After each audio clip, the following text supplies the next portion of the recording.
Olá, bem-vindos e bem-vindas novamente ao nosso canal do YouTube, um canal dedicado ao tema de melhoria de processos. Dando continuidade ao tema da jornada da medição, vamos tratar agora dos tipos de indicadores comuns na gestão e em projetos de melhoria. Os tipos de indicadores que são utilizados na gestão e nos projetos são basicamente 3 ou 4 indicadores.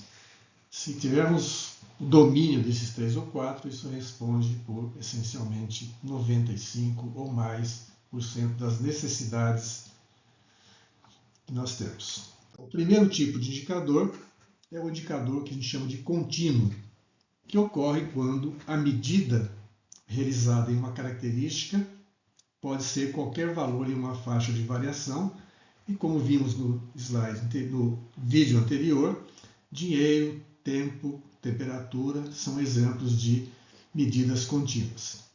Então, exemplo, o tempo para que um exame de laboratório fique pronto, o tempo de uma cirurgia, a temperatura de um paciente, etc. Nesse caso, o indicador pode ser o próprio valor medido, se o tamanho da amostra for igual a 1, ou pode ser a média, a mediana ou o desvio padrão de uma amostra de medidas.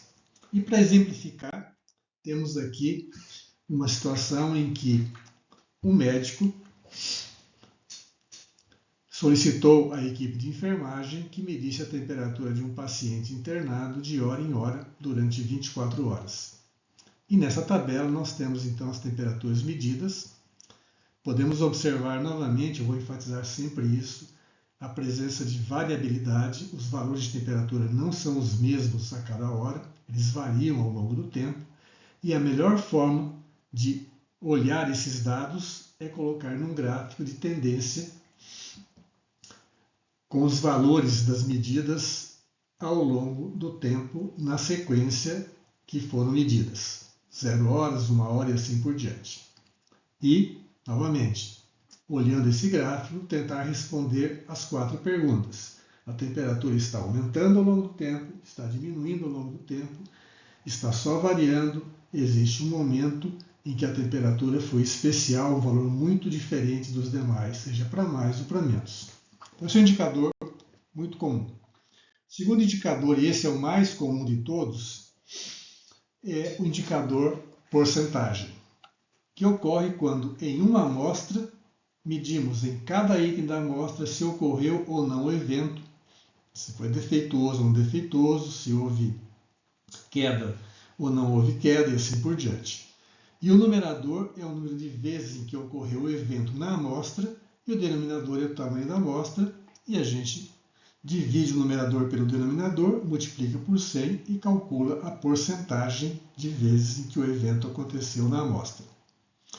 Uma observação importante relacionada à porcentagem é que quando trabalhamos com porcentagem, o valor do denominador não pode ser muito pequeno. Embora não seja uma regra, recomenda-se que o denominador seja maior que 20, o que não impede que a gente possa calcular a porcentagem com um denominador 10, 12 e assim por diante. Mas quanto menor o denominador, mais difícil é interpretar o valor. Por exemplo, suponha que a amostra seja de tamanho 1. Temos apenas uma observação. Então a porcentagem vai ser 0 ou 100, 0 ou 100, assim por diante. Ou seja, não há nenhuma variação nesses resultados de maneira importante que permita a gente interpretar a porcentagem. Se o denominador for 2, os valores da porcentagem são 0, 50 ou 100. Um outro aspecto importante, quando a gente olha uma porcentagem, por exemplo, suponha que a adesão à higiene das mãos medida no hospital foi 50%. Se a gente não tem a informação do denominador, o 50% pode ser de uma amostra de tamanho 2 ou pode ser de uma amostra de tamanho 500. E, obviamente, a interpretação de 50% é diferente se o denominador é 2 ou se o denominador é 500. Então, sempre que a gente reporta uma porcentagem, calcula uma porcentagem, a gente precisa informar qual é o denominador que foi utilizado para o cálculo da porcentagem.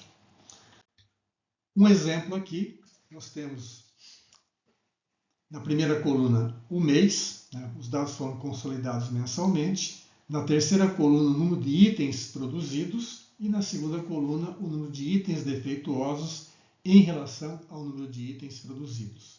Então, em janeiro de 2014, foram produzidos 305 itens, dos quais 124 defeituosos. Dividindo 124 por 305, a gente tem 40,66, que é a porcentagem de defeituosos. E a gente faz isso para todos os meses, novamente enfatizando a presença de variabilidade, e a gente coloca esses dados todos num gráfico de tendência ao longo do tempo. E se a gente for olhar esse gráfico agora, fica mais fácil de responder a pergunta se a porcentagem de defeituosos está aumentando ao longo do tempo. Se a gente observar aqui, até o mês de dezembro de 2014, a porcentagem estava variando em torno de 40%. Alguma coisa aconteceu aqui que a partir de janeiro a porcentagem deu um salto para em torno de 45%. Então o gráfico mostra claramente que houve uma mudança no comportamento do indicador a partir do mês de janeiro de 2015. Novamente, enfatizando, sempre que o indicador for porcentagem, é importante informar o denominador. Quanto menor o denominador, maior é a variabilidade que a gente vai encontrar nas porcentagens. O terceiro tipo de indicador, também muito comum, é a taxa, que ocorre quando em cada item da amostra contamos quantos defeitos ocorreram. Nesse caso, cada item da amostra pode ser 0, 1, 2, 3 defeitos. O numerador é o total de defeitos, ou seja, a soma dos defeitos em todos os itens da amostra, e o denominador é o tamanho da amostra, e a taxa é basicamente dividir o total de defeitos pelo tamanho da amostra. Se essa divisão dá um número muito pequeno, 0,00 alguma coisa, é comum expressar essa taxa multiplicando por um fator que pode ser 1000, no caso de densidade de pneumonia associada à ventilação mecânica, o fator de multiplicação é 1000. No caso de morte materna, o fator de multiplicação é 100.000 e assim por diante. Então, multiplicar por um fator 1000, 10.000, 100.000, 1 milhão, não altera a natureza do problema. É apenas uma forma da gente expressar essa taxa de uma forma que seja mais fácil a interpretação e a comparação de valores. E aqui um exemplo, novamente, temos na terceira coluna o número de itens produzidos e na segunda coluna o número de defeitos nesses itens produzidos. Aqui eu não estou classificando se é defeituoso ou não, estou contando quantos defeitos eu encontrei, por exemplo, em 495 itens produzidos. Dividindo o numerador pelo denominador, a taxa de defeitos é 0,026 para janeiro de 2014 e, novamente, como o número é pequeno, a gente multiplica isso por 1000 e expressa essa taxa em número de defeitos por 1000 itens produzidos ou verificados. Variabilidade presente, coloca isso no gráfico e a gente pode observar novamente aqui que a taxa de defeitos estava em torno de 24, 25 até dezembro e ela aumentou a partir de janeiro para um patamar acima de em torno de 30 e assim por diante. Então o gráfico permite a gente enxergar essas alterações, esses impactos nos indicadores, eventualmente produzidos por alguma mudança realizada nos processos ou no sistema como um todo. E também nesse caso aqui de taxa, é importante olhar o denominador. Um outro indicador que é importante quando a gente lida com eventos raros é dias entre eventos e dispositivo entre eventos. Dias entre eventos conta quantos dias eu fiquei entre dois eventos. Por exemplo, se eu estou examinando, se o meu objetivo é olhar infecção de sítio cirúrgico e cirurgia limpa, a cada vez que acontece uma infecção em uma cirurgia, eu zero meu contador e vou contando quantos dias eu vou ficar até que aconteça a próxima infecção. Então, dias entre é basicamente número de dias entre dois eventos que eu estou analisando. E dispositivos entre mede a exposição ao risco entre eventos. Voltando ao exemplo da cirurgia de infecção em sítio cirúrgico, em vez de contar quantos dias eu fiquei entre duas infecções, eu vou contar agora quantas cirurgias eu realizei entre duas infecções. Então, quantas cirurgias é exposição ao risco, a cirurgia, é dispositivos entre. Dias entre dias, simplesmente. Aqui está um exemplo de dias entre. Eu comecei a observar, medir, registrar infecções e a primeira que eu tenho registro é o dia 3 de fevereiro de 2010. Eu não tenho informação anterior a isso, então eu não posso calcular dias entre até que aconteceu essa infecção no dia 3. Mas no dia 17 aconteceu uma infecção e eu conto quantos dias eu fiquei entre o dia 3 e o dia 17, que dá 14 dias, e assim por diante. Eu vou contando isso, registro esses valores e coloco num gráfico de tendência para mostrar o comportamento desse indicador ao longo do tempo. E, obviamente, que nesse caso, se o evento é uma infecção, eu gostaria que esse gráfico tivesse um comportamento de crescimento, de aumento ao longo do tempo. Um outro exemplo aqui agora de oportunidades entre, eu tenho novamente as mesmas datas, só que agora, em vez de contar quantos dias eu fiquei entre dois eventos, eu conto quantas oportunidades eu tive entre dois eventos. Mesmo procedimento, registra e coloca isso num gráfico de dias entre ao longo do tempo. Então, esses são basicamente os 5 indicadores assim que respondem por 95% das necessidades quando a gente trabalha com gestão, com melhoria. Alguns outros indicadores podem acontecer, mas são raros e a gente não vai tratar deles nesse momento. Outra questão relevante, tipicamente, como a gente já mencionou, os dados são gerados, são coletados, são reportados ao longo do tempo, a gente define qual é a frequência com que eu vou reportar dados. Se eu vou reportar os dados continuamente, no momento que acontece o evento, eu reporto esse dado. Posso consolidar isso diariamente, por exemplo, numa unidade de pronto atendimento, onde acontecem 300, 400 atendimentos no dia, e a minha medida importante é quantas horas ou qual é o tempo que um paciente demora para conseguir ser atendido. Eu posso somar os tempos dos pacientes a cada dia e calcular a média e reportar isso, a média diária de tempo para ser atendido no pronto atendimento. Posso consolidar isso semanalmente, posso consolidar isso mensalmente, que é a situação mais comum. Por exemplo, infecções na UTI, infecção primária corrente sanguínea, infecção do trato urinário, pneumonia associada à ventilação mecânica, é muito comum que a gente reporte isso mensalmente. Mas um espaçamento maior do que mensal, isso já torna um indicador assim, com pouca utilidade do ponto de vista de análise, de aprendizado e de possibilidade de intervenção, caso o comportamento do indicador não seja adequado. E o tamanho da amostra, pode ser que a gente inspecione todos os eventos que acontecem, por exemplo, novamente voltando à UTI, pneumonia associada à ventilação mecânica, a gente registra todas as pneumonias no mês e registra todos os pacientes dia em ventilação mecânica, ou seja, uma inspeção 100% do evento para calcular o indicador de densidade de pneumonia associada à ventilação mecânica.